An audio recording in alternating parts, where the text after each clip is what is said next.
अस्सलाम वालेकुम व्यूअर्स। हम स्टडी कर रहे हैं रेगुलर एंड इर्रेगुलर वर्ब के टॉपिक को और इस सिलसिले में हमारी फोर्थ वीडियो है जिसमें हम दो नए concept strong verb and weak verb को जानने की कोशिश करेंगे कि ये क्या होते हैं। तो चलें जी स्टार्ट करते हैं।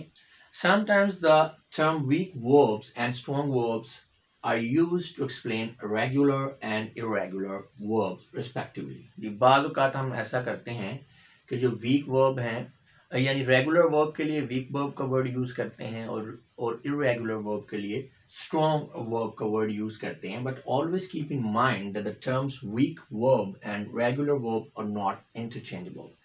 जी तो ऐसा नहीं है कि आप कहेंगे कि तमाम रेगुलर वर्ब्स वीक वर्ब्स हैं और तमाम वीक वर्ब्स जो हैं वो रेगुलर वर्ब्स हैं, यानी इंटरचेंजेबल नहीं है। This is because all regular verbs are weak verbs but not all weak verbs are regular। अच्छा अब ऐसा क्यों है कि ये इंटरचेंजेबल नहीं है? उसकी वजह यह है कि तमाम के तमाम रेगुलर वर्ब्स को हम शामिल करते हैं वीक वर्ब्स की कैटेगरी के अंदर, लेकिन तमाम के तमाम वीक वर्ब्स जो हैं वो ज़रूरी नहीं है कि वो रेगुलर वर्ब्स हों, इसलिए ये इंटरचेंजेबल नहीं है। Some of the weak verbs have undergone various sound changes। अच्छा वीक वर्ब्स जो हैं ये कुछ साउंड चेंजेस इनके अंदर आते हैं। While strong verbs are not generally known as irregular verbs। On the contrast on the contrary आप कह सकते हैं कि जो हमारे जो strong verbs हैं उन्हें हम generally irregular verbs ही कहते हैं। A detailed account of these two types of verbs is given below which will help you to see the difference between these categories। तो ये थोड़ी डिटेल बताई गई है G strong and week verbs के बारे में, तो आप इसको ज़रा देखेंगे तो क्लियर हो जाएगा कि क्या है जी ये कॉन्सेप्ट। तो बात करते हैं सबसे पहले वीक वर्ब की।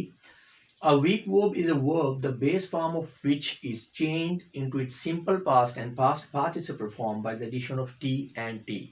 यानी आपका वीक वर्ब एक ऐसा वर्ब होता है जिसकी जो बेस फॉर्म होती है या कह लें first form of the verb से सेकंड और थर्ड फॉर्म जो है वो किस तरह से बनती है कि उसके आखिर में हम डी लगाएंगे या टी लगाएंगे। All regular verbs are weak verbs but not all the weak verbs are regular verbs because some weak verbs are also irregular verbs। अब जब हम इसको देखते हैं तो आपको पता है रेगुलर वर्ब में भी यही कुछ होता है कि आखिर में डी या ईडी लग रहा होता है, तो इसलिए आज से हम कहेंगे कि तमाम के तमाम जो हैं वो रेगुलर वर्ब्स वो वीक वर्ब्स हैं इस डेफिनेशन की बेस पे।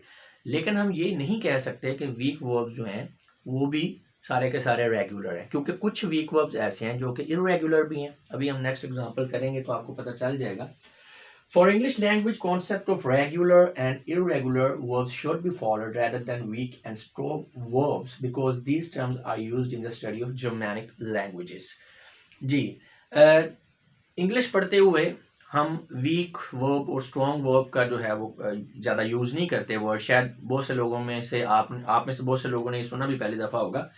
एज एन इंग्लिश लर्नर या एज एन इंग्लिश स्पीकर हम फॉलो करते हैं रेगुलर एंड इरेगुलर वर्ब को ही, क्योंकि ये जो strong verb and weak verb हैं ये हिस्सा हैं जर्मैनिक लैंग्वेजेस को जब हम स्टडी करते हैं तो उसमें यूज़ होता है। अब जर्मैनिक लैंग्वेजेस आप कह लें कि पुरानी लैंग्वेजेस हैं, नेटिव लैंग्वेजेस हैं, ये बेसिकली फैमिली है एक लैंग्वेजेस की जो कि इंडो यूरोपियन जो है एरिया उसके अंदर ये यूज़ होती है। ये इंडो यूरोपियन लैंग्वेज की फैमिली है, तो ये mostly northern America, southern Africa हो गया, ओशनिया और यूरोप वगैरह में ये यूज़ होती हैं।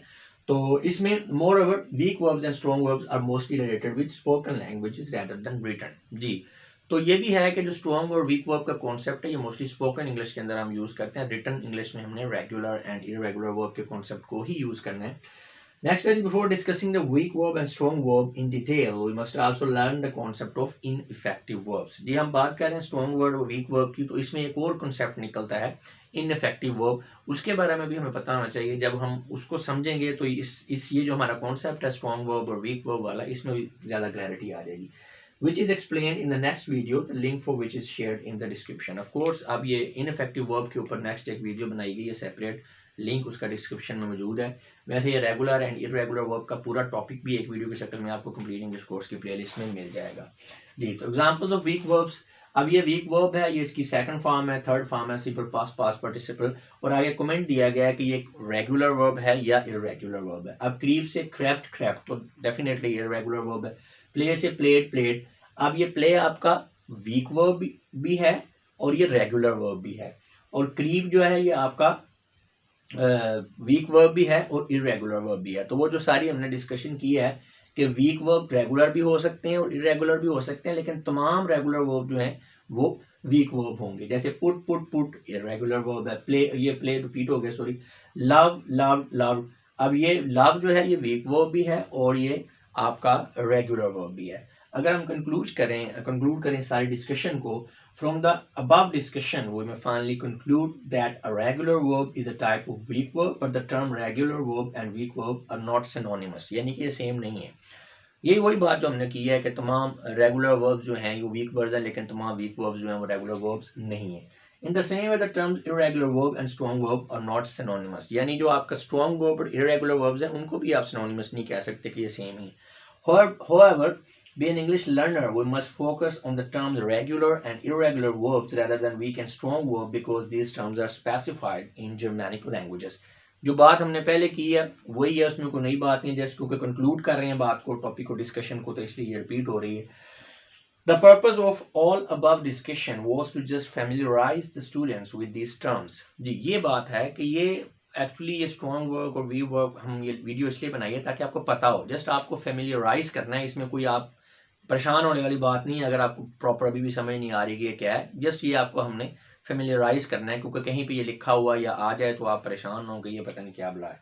So we may conclude that the term weak verb includes our regular verbs but also a lot of irregular verbs.